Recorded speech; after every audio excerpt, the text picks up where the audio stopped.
நீ சரியான பைத்தியம் போல இருக்க. அதனாலதான் ஏதோ உளறிக்கிட்டு இருக்க. இனிமேல் அது கொஞ்சம் ஜாக்கிரதையா போ. அப்பதான் உடம்புல உயிர் இருக்கும். இல்லனா ரோட்ல போனமா தான் கிடப்ப. நேத்து அமிர்தாவை பத்தி உங்ககிட்ட எல்லாம் ஒரு உண்மையை சொல்ல வந்தேன். ஆனா என்னால சொல்ல முடியல. அதனாலதான் எல்லாத்தையும் நான் இதுல எழுதி கொண்டு வந்திருக்கேன். இந்த போட்டோல இருக்கிற பொண்ணு யாருன்னு எனக்கு தெரிஞ்சாகணும். அது மட்டும் இல்ல, இந்த பொண்ணோட ஃபுல் டீடைல்ஸும் எனக்கு வேணும். இல்லனா போட்டோவை கொண்டு போய் பாட்டிமா கிட்டயும் அத்தை கிட்டயும் காட்டிடுவேன். நீ படிச்சுட்டு அவங்க கிட்டயும் கொடு.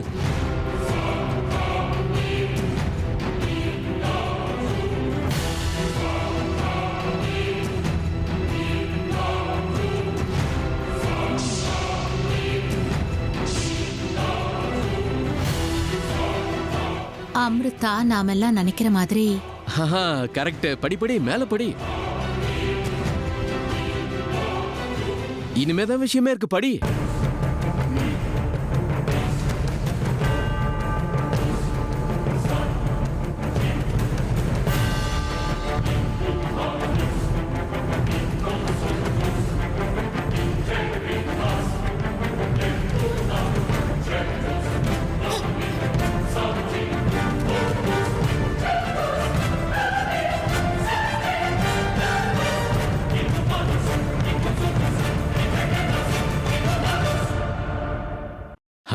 படிங்க படிங்க. அதுல நான் எழுதி இருக்கிறதெல்லாம் பொய் இல்ல, உண்மை. ஒரு எழுத்து விடாம எல்லாமே உண்மை. அன்னைக்கு நான் இதைத்தான் சொல்ல வந்தேன். ஆனா இந்த அமிர்தா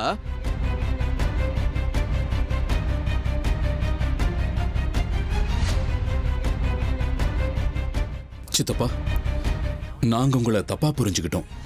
ஐ அம் ரியலி சாரி. இப்பவாவது நான் சொல்றதெல்லாம் உண்மைன்னு புரியுதா? ஆமா மாமா, அமிர்தா மேல நீங்க இந்த அளவுக்கு நல்ல அபிப்பிராயத்தோட இருப்பீங்கன்னு உண்மையிலே நான் கனவுல கூட நினைச்சு பார்க்கல. நீ என்னமா சொல்ற? என்ன சித்தப்பா எதுவும் தெரியாத மாதிரி கேக்குறீங்க? நீங்க இந்த பேப்பர்ல அமிர்தாவை பத்தி ரொம்ப நல்ல விஷயங்கள் எழுதியிருக்கீங்க. எனக்கு ரொம்ப சந்தோஷமா இருக்கு. ஒவ்வொரு தடவையும் அவளை பத்தி நீங்க ஏதாவது சொல்ல வரும்போது நீங்க என்னமோ அவ மேல தேவையில்லாம பழி போடுறீங்களோன்னு நினைச்சிட்டு இருந்தோம். இருந்தாலும் மாமா, அமிர்தாவை பாராட்டுறதெல்லாம் சரி, ஆனா அதுக்குன்னு சின்னத்தைய குறைச்சு பேசுறது தப்பு இல்லையா? என்னது? என்ன இருந்தாலும் அவங்க உங்களோட மனைவி. இத்தனை வருஷம் உங்களோட குடும்பம் நடத்திருக்காங்க. அவங்கள போய் நீங்க அமிர்தாவோட ஒப்பிட்டு பேசுறது நல்லா இருக்குமா?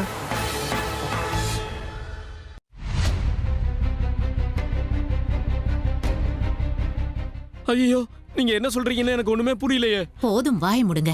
அவங்க எல்லாம் கரெக்டா தான் சொல்றாங்க. நீங்க அதுல என்ன எழுதிருக்கீங்களோ அதை பார்த்து தான் சொல்றாங்க. என்ன எழுதியிருக்கேன் அத கூட படிங்க.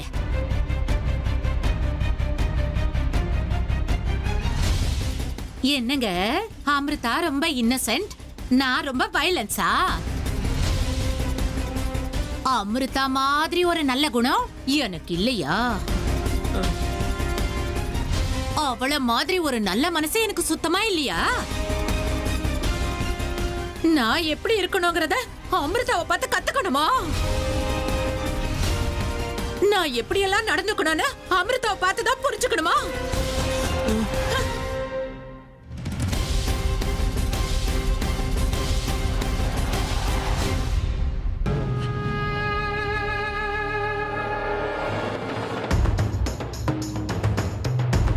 அமிர்தா தெய்வீகமான பொண்ணா? இந்த வீட்டுக்கு வந்திருக்கிற மகாலட்சுமி அவ. என்னமோ சந்தர்ப்ப சூழ்நிலையால அவளை நான் தப்பா புரிஞ்சுக்கிட்டேன். ராஜியாவது எனக்கு புத்தி சொல்லியிருக்கணும். ஆனா என் தலையெழுத்து அவளும் எனக்கு புரிய வைக்கல. தெய்வீக அம்சத்தோட இருக்கிற அமிர்தா இந்த வீட்டுல இருக்கிறது எனக்கு சந்தோஷமா இருக்கு. அமிர்தா உங்க பொண்ணு மட்டும் இல்ல, எனக்கும் பொண்ணு மாதிரி தான்.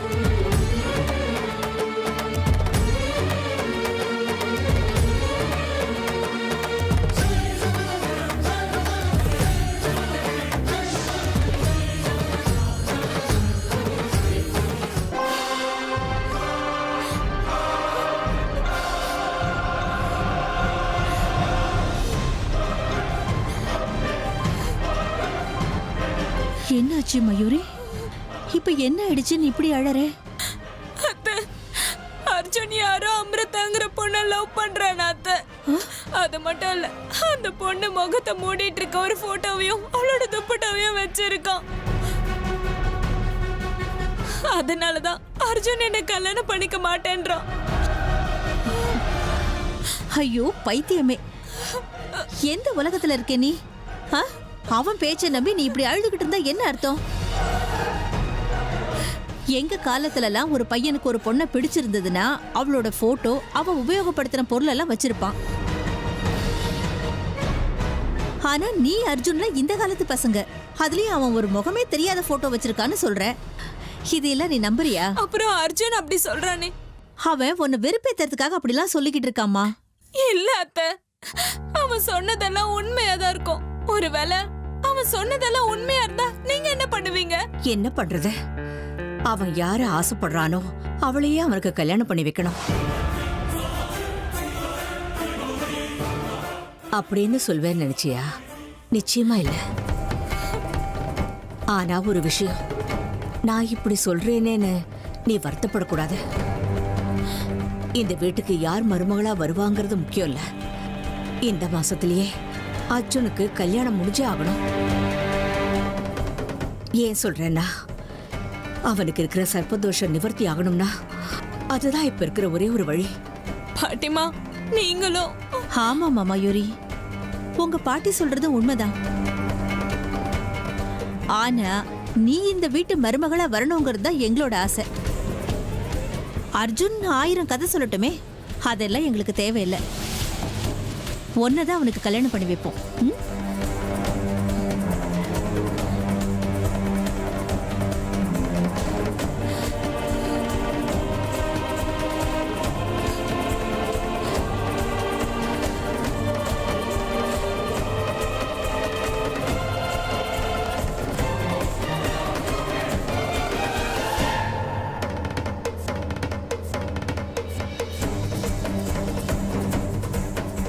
என்ன ஆனாலும் சரி, அர்ஜுனை வேற பொண்ணை கல்யாணம் பண்ணிக்க விட மாட்டேன்.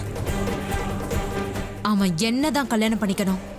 என்ன விட்டுட்டு வேற ஒரு பொண்ணு கழுத்துல தாலி எப்படி கட்டுறான்னு நானும் பாக்குறேன். எல்லார் உயிரையும் எடுத்துருவேன். இந்த மயூரி ரொம்ப சாஃப்டானவன் நினைச்சீங்கல்ல? இன்னைக்கு வரைக்கும் நான் பொறுமையா இருக்கிறது அர்ஜுனை கல்யாணம் பண்ணிக்கணும்ன்ற ஒரே காரணத்துக்காக தான். அவன் எனக்கு இல்லைன்னா இந்த மயூரியோட ரியாக்ஷன் வேற மாதிரி இருக்கும்.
தடுமாறுது. அந்த நேரத்துல எங்க அம்மா அப்பாவோட ஞாபகம் வந்துரும். தயவு செஞ்சு என்னோட இந்த நடவடிக்கைய தப்பா நினைச்சுக்காதீங்க. ஐயோ அமிர்தா, நான் எப்பவுமே உன்னை பத்தி அப்படி நினைச்சதே இல்லம்மா. நீ என்ன சொல்ல வரேன்னு எனக்கு புரியுதுமா. சரி, நான் பக்கத்துல இருக்கிற சிவன் கோவிலுக்கு போயிட்டு வரேன். கோவிலுக்கா? இந்த நேரத்துலயா? அங்க ஒரு சுவாமி இருக்காரு, அவரை பார்க்க. அவருக்கு நமஸ்காரம் பண்ணி அவர்கிட்ட ஆசீர்வாதம் வாங்கிட்டு வரணும். நான் அவரை பார்த்து அவர்கிட்ட பேசினேன்னா மனசு கொஞ்சம் தெளிவா இருக்கும்மா. ஓஹோ, நீ போக போறது சிவன் கோவிலுக்கு தானா இல்ல பாம்புக நிறைஞ்சிருக்கிற தக்ஷகவனத்துக்கா?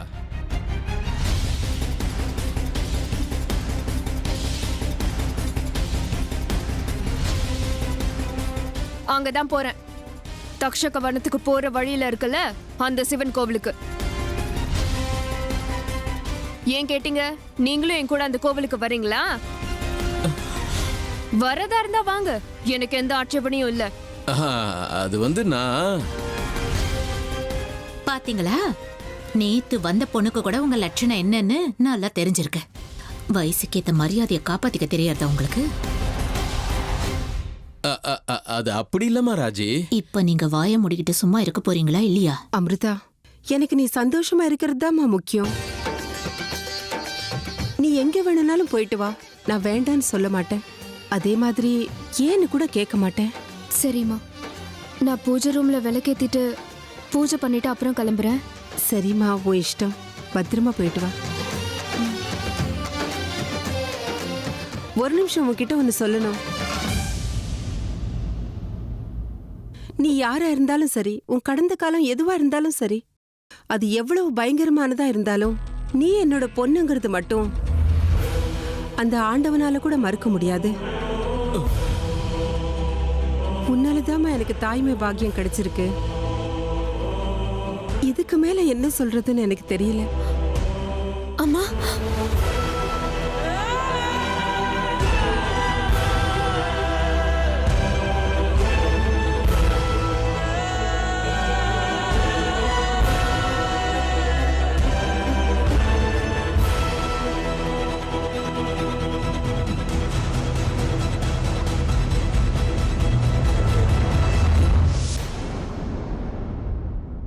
शंभो हर हर महादेव भिक्षांदे. அண்ணி, யாரோ பிச்சைக்காரன் வந்திருக்கான். அவங்களுக்கு என்ன வேணும் போட்டு அனுப்புங்க. வந்துட்டு ருத்ரா. அகங்காரங்கிற புற உன் கண்ணை முழுசா மூடிடுச்சு. அது மண்ணோட மண்ணாகிற வரைக்கும் நீ சரியான பாதையை பார்க்க வாய்ப்பே இல்லை. எல்லாம் சிவனுடைய விருப்பம்.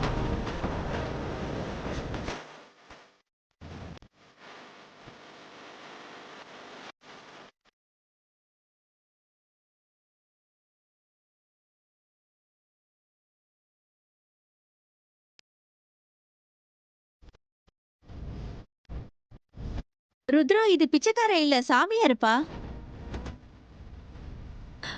மன்னிச்சிருங்க சுவாமி, எங்க மச்சனை தெரியாம உங்களை பிச்சைக்காரன்னு சொல்லிட்டாரு. அவர் தெரியாம சொன்னதை மன்னிச்சிருங்க. அவர் உங்களை பார்க்காததுனால அப்படி சொல்லிட்டாரு. பசும்பால் குடிக்கிறவங்க புத்தி கூர்மையாகவும் எருமைப்பால் குடிக்கிறவங்க புத்தி மந்தமாகவும் இருக்குன்னு சொல்லுவாங்க. பைரவனை குருவா ஏத்துக்கிட்ட இவன் இதை விட கூர்மையா இருக்க வாய்ப்பில்லையே. குருவை போல சிஷ்யன், அவனை போலவே அகங்காரம், அவனை போலவே நடவடிக்கைகள். சுவாமி, நீங்க பேசுறதையெல்லாம் கேட்கும்போது பெரிய ஞானிய போல இருக்கு. உங்ககிட்ட நான் ஒரு விஷயத்தை கேட்கலாமா? தெரியும் தாய், உன் மனசுல என்ன கேள்வி இருக்குன்னு தெரியும் தாய். நீங்க பார்த்து வச்ச பொண்ணு உங்க மகன் கல்யாணம் பண்ணிக்க மாட்டேங்கிறான். அதனால உங்க அத்தை உண்ணாவிரதம் இருக்காங்க. உயிர் போனாலும் சாப்பிட மாட்டேங்கிறாங்க. இதுதானே உங்க கவலை? ஆமா சுவாமி, கவலைப்படாத தாயே, கூடிய சீக்கிரம் உன் பிரச்சனைகளுக்கும் உன் துன்பங்களுக்கும் நல்ல ஒரு பரிகாரம் கிடைக்கும். எப்படி சுவாமி தீர்வு கிடைக்கும்? என் பையன் நாங்க பார்த்து வச்சிருக்கிற பொண்ணை கல்யாணம் பண்ணிக்குவானா? தாயே, நாம வச்ச மரத்திலேருந்து வர பழங்களை நாம மட்டுமே சாப்பிடுவோம்னு நமக்கு தெரியுமா? அந்த பழங்களை யார் யார் சாப்பிடணும்னு யோகம் இருக்கோ அவங்களால மட்டும்தான் சாப்பிட முடியும். அதே மாதிரி உங்க பையன் யாரை கல்யாணம் பண்ணிக்கணும், எப்ப கல்யாணம் பண்ணிக்கணுங்கிறதெல்லாம் அந்த சிவனுடைய, அந்த ஈஸ்வரன் விருப்பப்படிதான் எல்லாம் நடக்கும். மொத்தத்துல உங்க பிரச்சனைக்கு ஒரு நல்ல தீர்வு கிடைச்சு உங்க வாழ்க்கை நல்லபடியா இருக்கும். ஓம் நம சிவாய.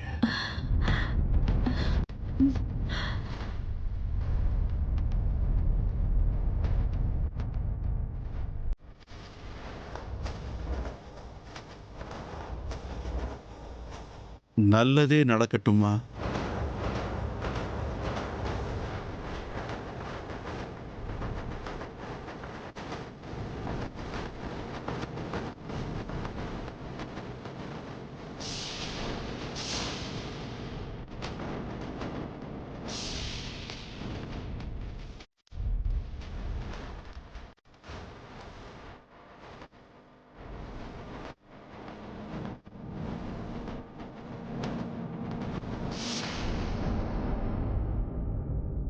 ருத்ரா, வந்திருக்கிற சுவாமிஜி சாதாரணமானவர் இல்ல. பெரிய சக்தி உள்ளவரு, பெரிய ஞானி. நான் நம்ம அர்ஜுன் விஷயத்தை அவர்கிட்ட கேட்கறதுக்கு முன்னாடியே எல்லாம் தெரிஞ்ச மாதிரி அவன் கல்யாண விஷயம், அத்தை உண்ணாவிரதம் இருக்கிறது எல்லாத்தையுமே எவ்வளவு சரியா சொன்னார் தெரியுமா? அவ்வளவு எதுக்கு, பைரவ பாபா தான் உன்னோட குருங்கிறதையும் கரெக்டா சொல்லிட்டாரு. எங்கேயோ இருக்கிறவரு நம்ம வீட்டுல நடக்கிற விஷயங்களை எல்லாத்தையும் கரெக்டா சொல்றாருன்னா அவர் எவ்வளவு பெரிய ஞானியா இருக்கணும்னு நீயே யோசிச்சு பாரு. அப்பேற்பட்ட ஒருத்தரை நீ பிச்சைக்காரனே சொல்லிட்டியேப்பா.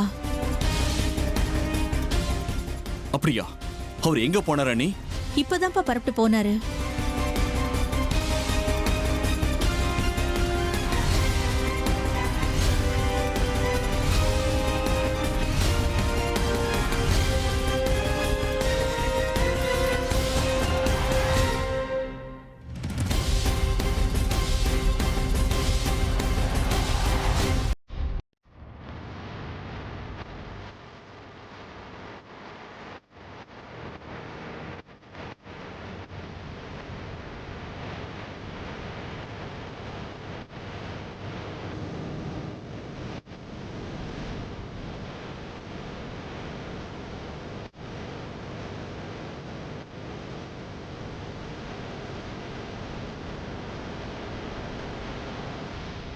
நேத்தி என் கார் முன்னாடி ஒரு கிழவை விழுந்தானே, அதே மாதிரி இருக்கா? இவனுக்கு எப்படி நம்ம வீட்டு விஷயம் தெரியும்? ஏய் ஏய், நில்லையா, நில்லுன்னு சொல்லிட்டு இருக்க, நீ பாட்டு போயிட்டே இருக்க. என் குருவை பத்தி அன்னிக்கிட்ட சொன்னையாமே, என் குருவை பத்தி உனக்கு எப்படி தெரியும்? யாரையா நீ? அவன் ஒரு துஷ்டன். கபட மந்திரங்களை கத்துக்கிட்டு அதை மற்றவங்க மேல பிரயோகப்படுத்தி மனுஷத்தன்மையை அழிக்கக்கூடிய துஷ்டன்.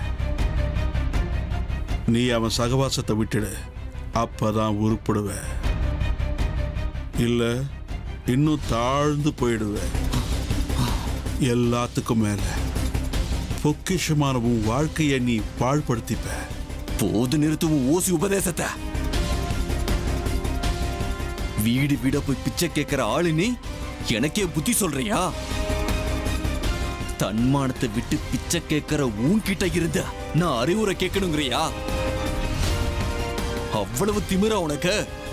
போயா போ, இன்னொரு முறை என் கண்ணிலேயே படக்கூடாத. புத்தி இல்லாதவங்களுக்கு எவ்வளவு அறிவுரை சொன்னாலும் அவங்க மண்டையில் அது ஏறாது. எப்படி பாரிய உளிய வச்சு செதுக்காம சிற்பம் கிடைக்காதோ அப்படியே உனக்கும் அடி விழாம நீ மனுஷன் ஆக மாட்ட. போது நிறுத்தியா? பெரிய வேதாந்திரி மாதிரி பேசிட்டா உன் பேச்செல்லாம் நான் கேட்பேன்னு நினைச்சிட்டியா? அடுத்த வேளை சாப்பாட்டுக்கு கையேந்திர நீ எனக்கு புத்திமதி சொல்றியா? வாழ்க்கை எப்படி வாழணும்னு எனக்கு சொல்லித்தரையா? போ போ.